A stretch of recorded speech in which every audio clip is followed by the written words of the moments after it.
Bapak, Ibu, dan saudara-saudari yang terkasih, marilah kita mempersiapkan hati dan pikiran kita untuk mendengarkan sabda Tuhan pada hari ini, Selasa, 25 Agustus 2020.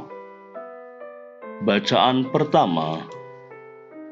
Bacaan dari surat Paulus yang kedua kepada jemaat di Tesalonika, bab 2 ayat 1 sampai 3a, dilanjutkan ayat 13b sampai 17. Tentang kedatangan Tuhan kita Yesus Kristus dan terhimpunnya kita dengan Dia, kami minta kepadamu, saudara-saudara, supaya kamu jangan lekas bingung dan gelisah, baik oleh ilham roh maupun oleh pemberitaan atau surat yang dikatakan dari kami, seolah-olah hari Tuhan telah tiba. Janganlah kamu memberi dirimu disesatkan orang dengan cara yang bagaimanapun juga, sebab sebelum hari itu haruslah datang dahulu murtad, dan haruslah dinyatakan dahulu manusia durhaka yang harus binasa. Akan tetapi, kami harus selalu mengucap syukur kepada Allah karena kamu, saudara-saudara yang dikasihi Tuhan. Sebab Allah dari mulanya telah memilih kamu untuk diselamatkan dalam roh yang menguduskan kamu dan dalam kebenaran yang kamu percayai. Untuk itulah Ia telah memanggil kamu oleh Injil yang kami beritakan, sehingga kamu boleh memperoleh kemuliaan Yesus Kristus Tuhan kita. Sebab itu, berdirilah teguh dan berpeganglah pada ajaran-ajaran yang kamu terima dari kami, baik secara lisan maupun secara tertulis. Dan Ia, Tuhan kita Yesus Kristus, dan Allah Bapa kita, yang dalam kasih karunia-Nya telah mengasihi kita dan yang telah menganugerahkan penghiburan abadi dan pengharapan baik kepada kita, kiranya menghibur dan menguatkan hatimu dalam pekerjaan dan perkataan yang baik. Demikianlah sabda Tuhan. Syukur kepada Allah. Tuhan beserta kita sekarang dan selama-lamanya. Inilah Injil Yesus Kristus menurut Matius. Dimuliakanlah Tuhan. Injil Matius bab 23 ayat 23 sampai 26.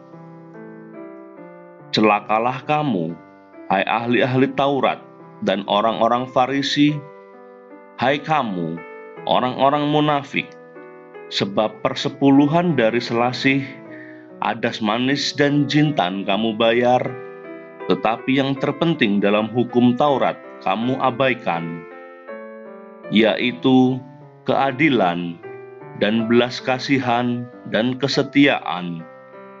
Yang satu harus dilakukan dan yang lain jangan diabaikan.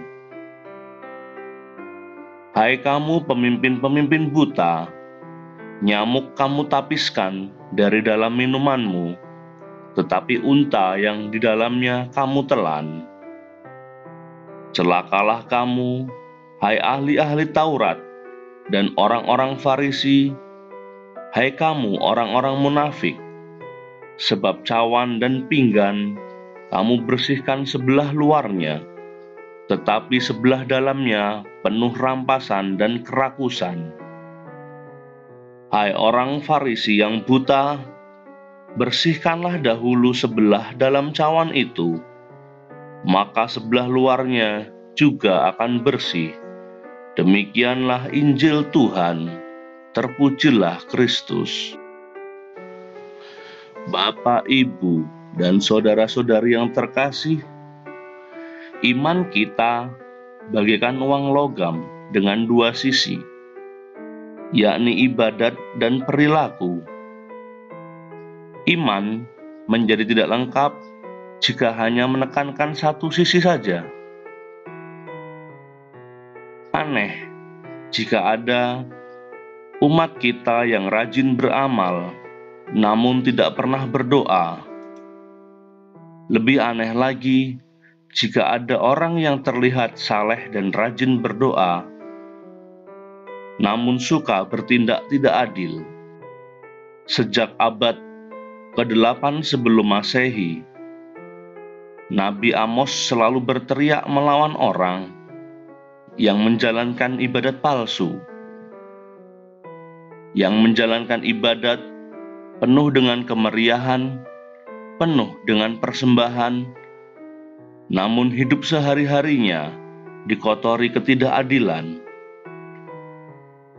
Pada Injil hari ini, Yesus juga mengecam para ahli Taurat dan orang Farisi yang ia sebut munafik karena menghayati iman secara berat sebelah. Mereka menekankan hal-hal lahiriah,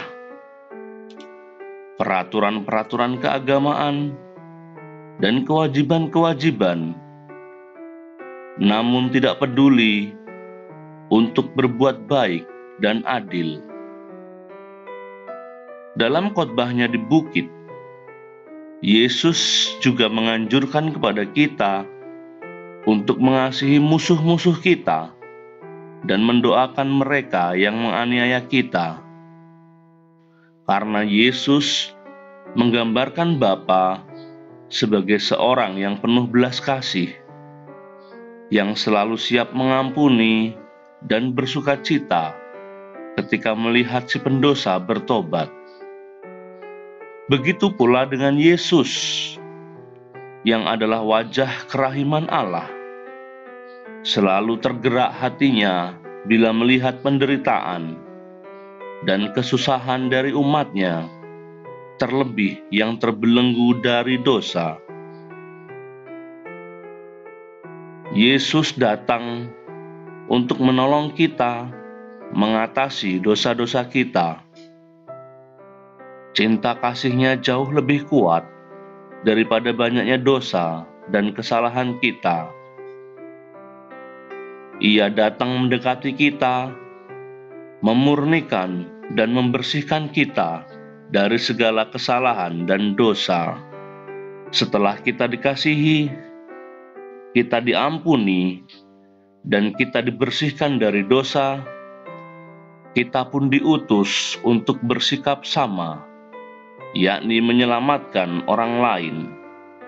Sikap belas kasih di dalam hati kita hendaknya dinyatakan dalam perbuatan-perbuatan yang konkret, peka terhadap kebutuhan sesama, rela berkorban, dan mau memaafkan kesalahan-kesalahan sesama. Sikap belas kasih inilah yang sungguh memerdekakan diri sendiri maupun orang lain. Allah Bapa kami, sumber pembaharuan hidup, kami bersyukur karena Yesus telah datang atas nama-Mu. Kami mohon semoga Roh Kudus menjadikan kami orang-orang yang baru di hadapan-Mu. Amin.